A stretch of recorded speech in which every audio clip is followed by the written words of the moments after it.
এমন একটি সূরা শোনাতে যাচ্ছি যে সূরাটি প্রতিটি মুসলমানের পড়া এবং শোনা উচিত, কেননা এই সূরাটি শুধুমাত্র একবার শুনলে ২৪ ঘন্টার মধ্যেই মনের সকল আশা আকাঙ্ক্ষা, সকল হাজত এবং চাওয়া পাওয়াগুলো পূরণ হয়ে যাবে। এই সূরাটি শুনতে শুনতে আপনি যা ভাববেন তাই পাবেন, যা চিন্তা করবেন সাথে সাথে তাই কবুল হবে ইনশাআল্লাহ।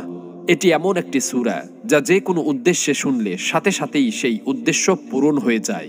যেই ঘরে এই সূরাটি শোনা হয় সেই ঘরে আল্লাহ তাআলা এত রহমত ঢেলে দিবেন যা আপনি কল্পনাও করতে পারবেন না।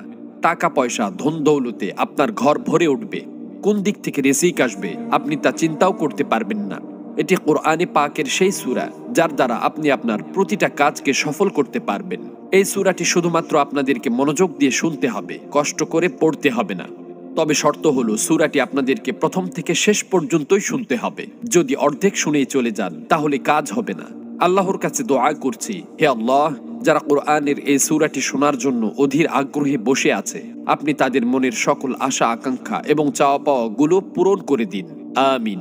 কমেন্ট বক্সে আপনিও আমিন লিখে দোয়াতে শরীক থাকুন, কেননা কে জানে যে কার দোয়া কখন কবুল হয়ে যায়। তো চলুন সূরাটি শুনে নেওয়া যাক।